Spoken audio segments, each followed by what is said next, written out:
Hello mga ka-TV friend!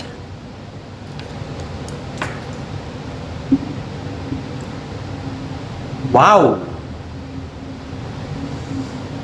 Chicken gizzard ay sarap! Wow! Oo, ang lalaki oh. Wow! Kumakain ka ba nito mga ka-TV friend? Yes! Paboritong paborito ko ito. Yun oh. Adobong chicken gizzard. May loya.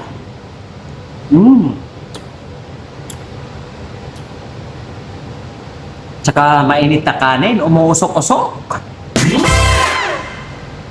Ouch! Grabe! Grabe sa init, oh. Oh? Umuusok-usok. Ay, napakasarap na naman ang ating ulam ngayon, mga kaibigan. Siyempre, sasabawan natin yan. Yan.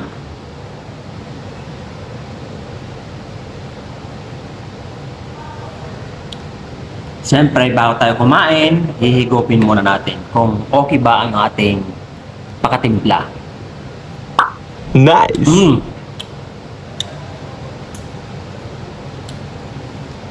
Perfect mga ka-TV friend.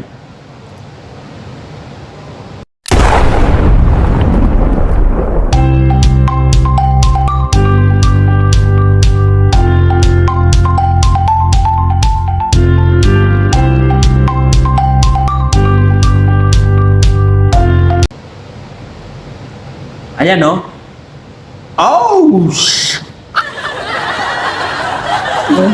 Yummy, yummy na naman ang ating inihandang pagkain ngayon, mga ka-TV friend.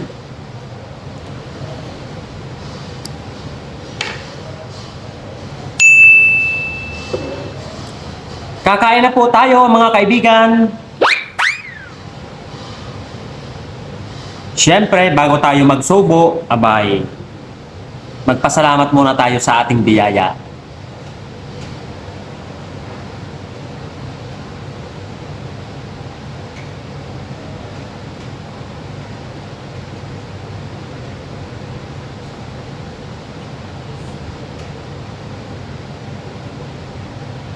Yan.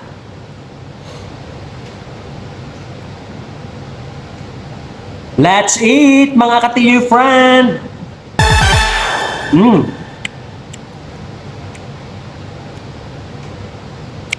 Sarap ng luya. Medyo malutong-lutong pa.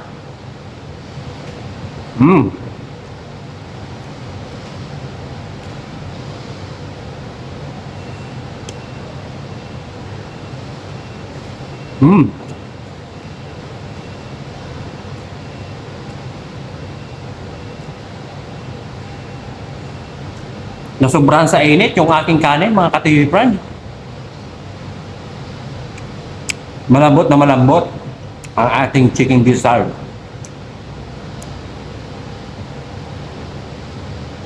Hindi ba naman siya lalambot na linuto pa natin ito sa pressure cooker? Bago tayo naggisa ng ating mga sangkap, bawang, sibuyas, at luya. Siyempre, nag-pressure cooker muna tayo ng ating chicken gizzard. Napakalambot mga ka-TV friend.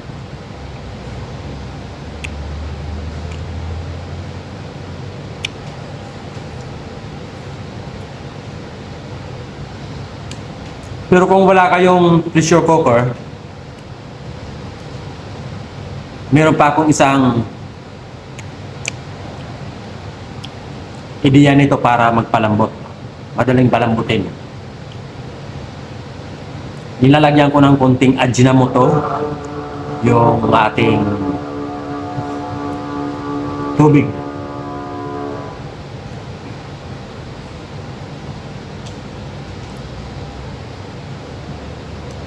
Siyempre, pag nagpapalambot tayo nito, siyempre, konti lang yung tubig na ilalagay natin.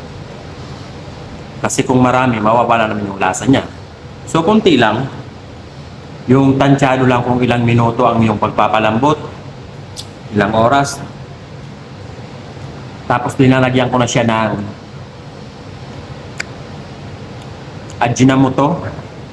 Konting Ajinomoto, tsaka konting asin. Madali rin siya lumambot mga katiyoy.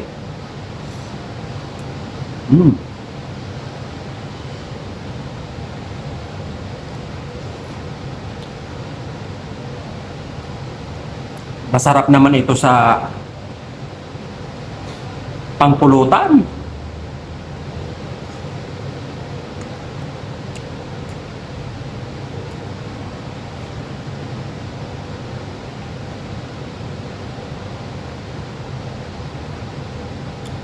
Promise mga katiyoy friend, talagang napakasarap.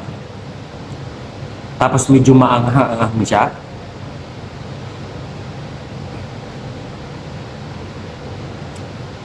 Kasi linagyan ko siya ng chili powder.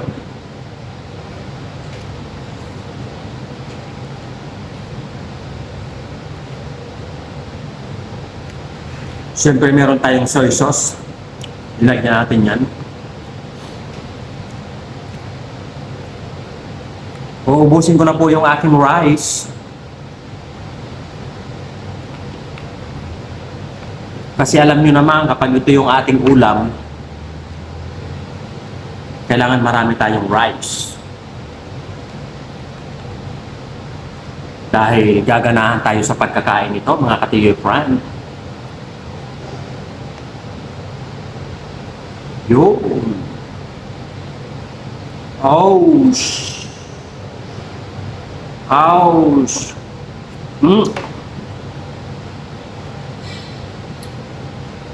Sarap mga katiyoy. Hindi ko na siya hiniwa kung gaano kalaki talaga yung ating nabili. So yun na yun. Yan no. Hindi ko na siya hiniwa. Yan. So bumili ako ng 2 pack dahil naka-sale siya. Yung per pack is 450 grams.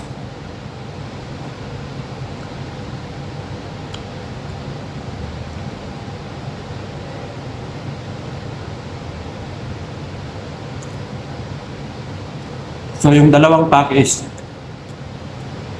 900 grams. So malapit na siya maging 1 kilo.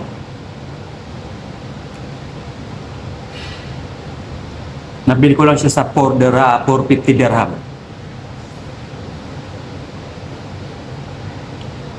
Alam nyo naman kapag merong sale na kahit ano dyan, syempre yun ang ating binibili. Para makatipid ba tayo?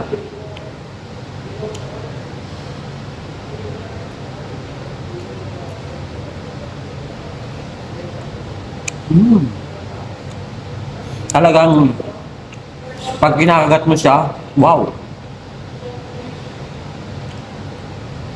Ang lambot mga katiyoy.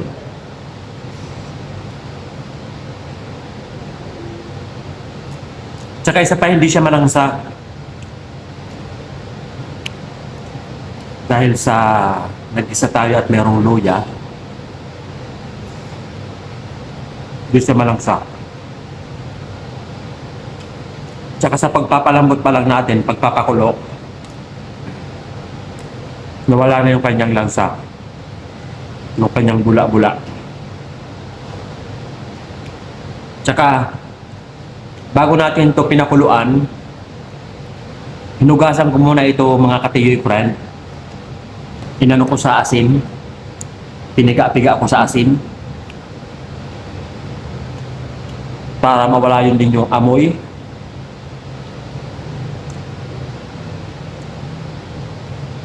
Maganda sana kung merong baking soda, pwede rin siya.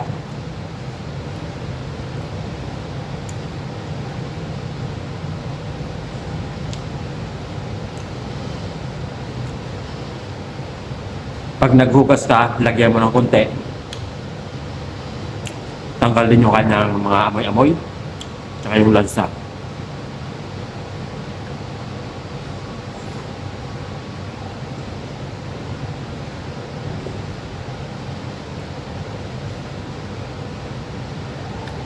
Ang sarap. Mm.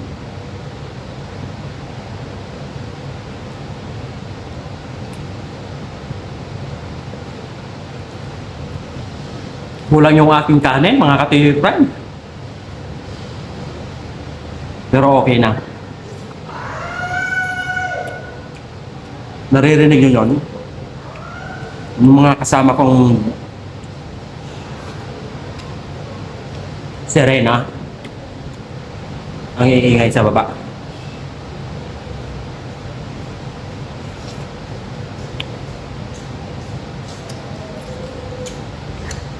Hi! Kain po tayo, te!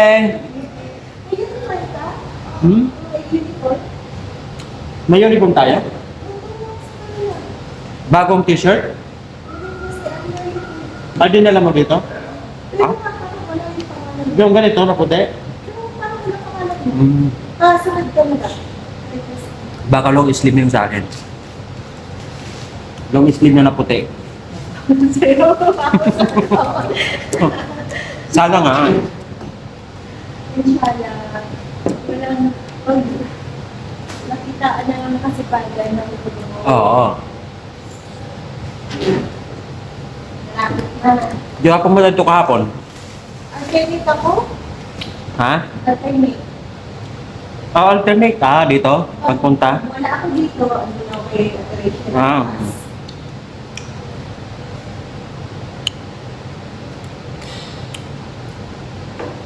May coffee machine na sa kapila. May?